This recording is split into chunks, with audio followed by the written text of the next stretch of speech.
Hello everybody, this is JD. Today I'm recording a video and I'm calling it War and Peace. I want to talk to you about peace and war. My feeling is one, the United States has a history of being in a lot of wars lately for a long time. Almost completely through my adulthood in life, and June 4th I become 66 years old. We had the Vietnam War, we had Kosovo, we have Iraq, Afghanistan, we have uh, Grenada. War after war after war. Don't you think we've been in enough wars? Okay, also, this is going to be war and peace. How are we going to have peace? Well, what is peace? What causes wars? Some people said that peace is non-attainable because war is inevitable. I disagree with that. I don't believe war is inevitable. Improbable? Yes. Inevitable? No. Impossible? No. When I become president, that's an impossible task. But it will be done through you. Same thing goes with war and peace. What causes war? First and foremost, societies. Societies trying to dictate to other societies. Societies trying to threaten other societies. Of course, we could make it nice and easy and say countries, but it's actually the basic of a country is a society. Group of people living together, one standard, one code, one ethnic background. By ethnic background, I mean etiquettes, things like that, social standings, things like that. I don't mean one group of human against another group. Because we are all the same. But ethnically, etiquettes for each nation is so different. And that's the society, and it's the non-understanding and the fear that we have of each society. Well, as you know, JD, believes that it's the people of the nation to decide how they should live, not other nations. That's the first step in walking towards peace. Instead of nations dictating to other nations, instead of societies dictating to other societies how the people within that society shall live, our world needs to understand we are made up of many different societies and to accept each society as it is. For it's only up to the people within that society to decide how they shall live. That will be the very first step towards peace. And peace is obtainable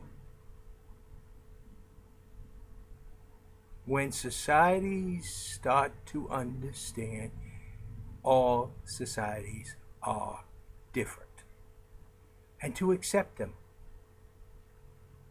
We are all human.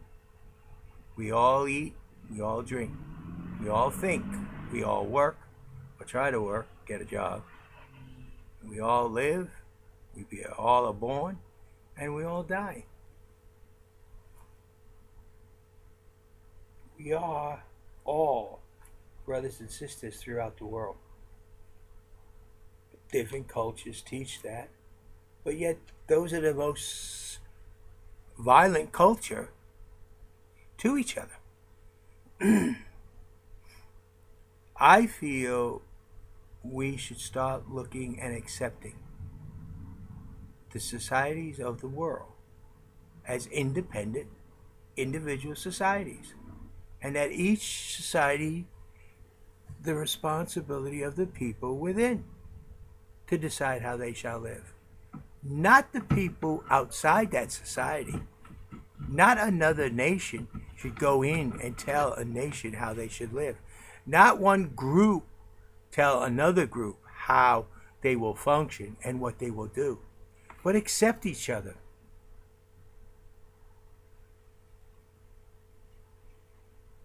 Because when we don't accept each other,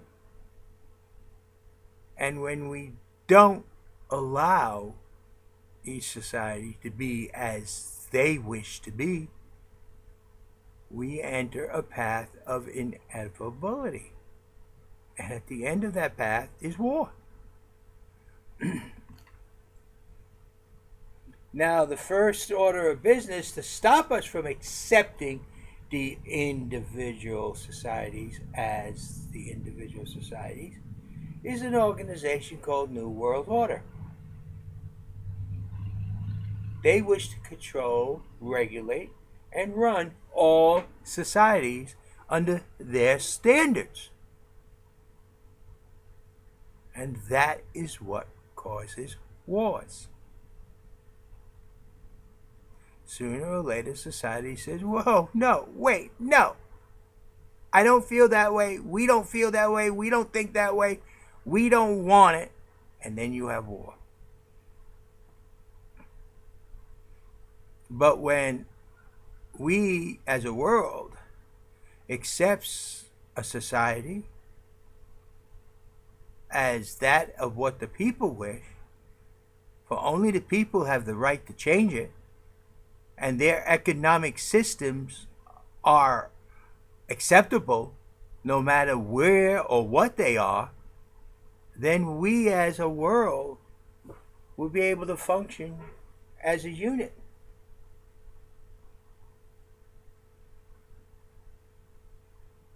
For example, let me just use you an example. When the Palestinians and the Israelites accept each other as each other, they will be able to find a path to peace.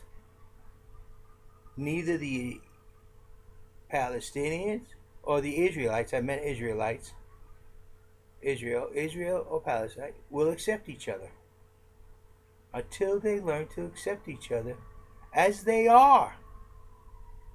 There is no peace. But once the leaders and the people of the nation say, I accept you as you are, and they say that to each other, there is no reason for fighting. This is the way I will deal with my foreign policy. I will accept each and every nation in the world as the people of that nation so wish it to be.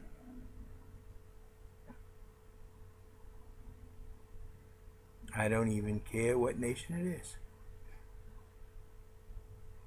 I will accept Russia for Russia, Ukraine for the Ukraine, North Korea for North Korea, South Korea for South Korea. I will accept Cuba for Cuba. And I feel it's time for a leader to be brave enough to stand before the world and strong enough to say, I accept the nations of the world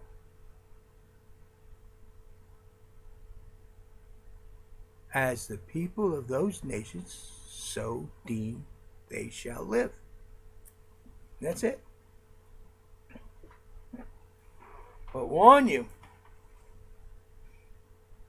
every nation has that right. And that will be protected, especially in the United States of America. So do not come upon our soils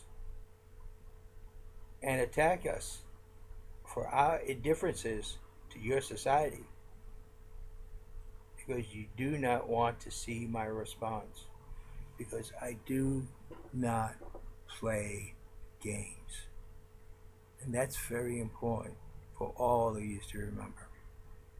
And understand, I truly feel that once both sides have lost a life one single life. Each side in a war. Both sides have lost. And I don't plan on losing lives. I've been deployed many times. I know what it's like to leave your family behind. And one of the hardest things I ever had to do was talk a sailor into catching a boat that was going to be circling for the next several days off the coast of Virginia, where he could have caught a helicopter out after his child was born, his first child. His wife was at Portsmouth Naval Hospital. The CO of the ship was flying home every night and coming back every morning. And they would not allow him to stay. And I had to talk him into catching that boat. Convince him to catch that boat. And he did.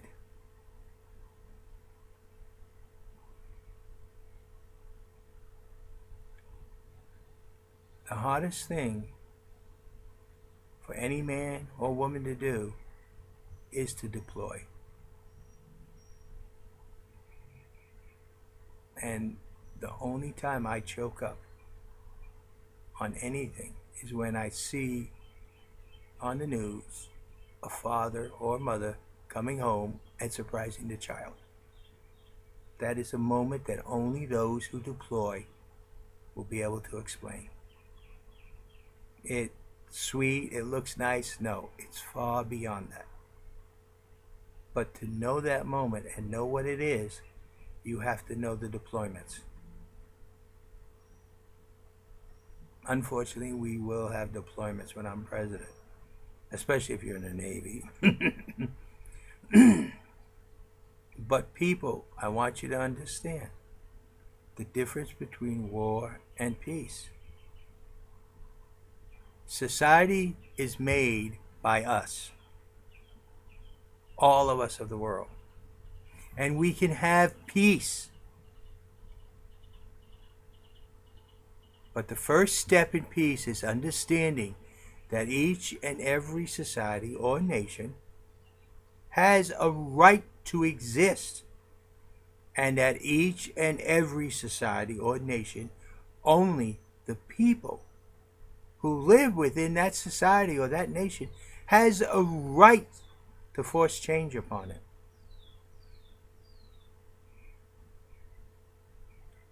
And we, as other nations of the world,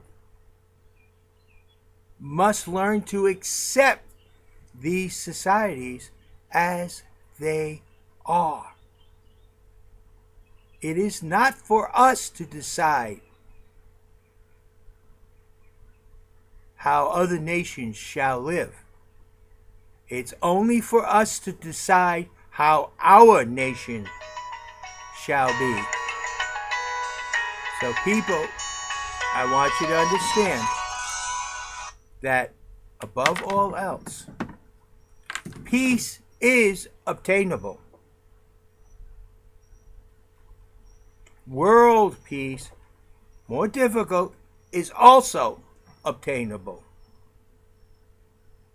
But the first step in any of that is to learn to accept each nation as the people wish it to be.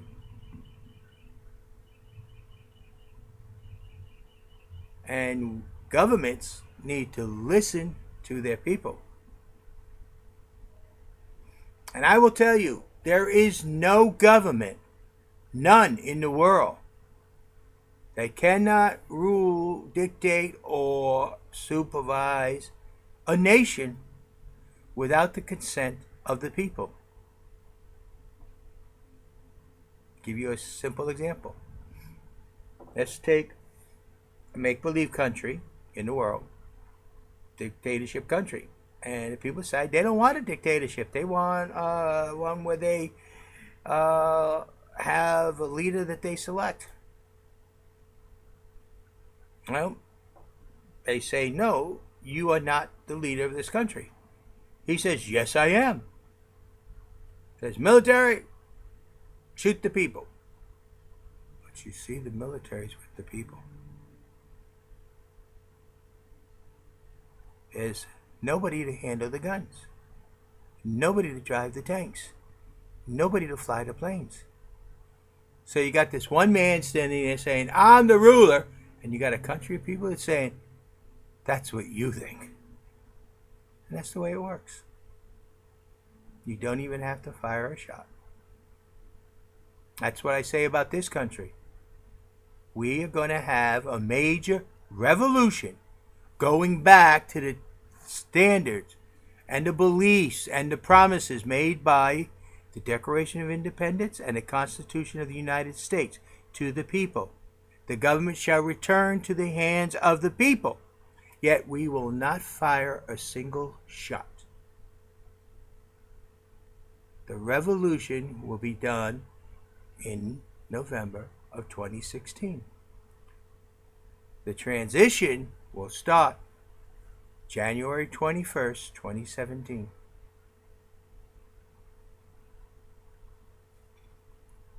I will be an example of what peace is. We will. Because if we continue on this present path of not accepting everybody, the inevitable conclusion is war. Generals will tell you we're heading on a path, inevitable conclusion is war. No matter how you look at it, it's always going to be war. Well, time to change the path. Start learning to accept nations. And as a world, we must realize to accept nations as they are and allow the people to decide. May have skirmishes within the nations, but it'll never go outside the nation. It'll never be a war. People have a right to their nation, their beliefs, their ideals, and how to be governed as they wish. Other nations do not have the right to interfere. Other nations only have the right to accept these nations and let the people decide how they shall live. Now, with that, it's a double-bladed sword. Your nation does not have the right to invade another nation. And the sword of the world should come down upon you.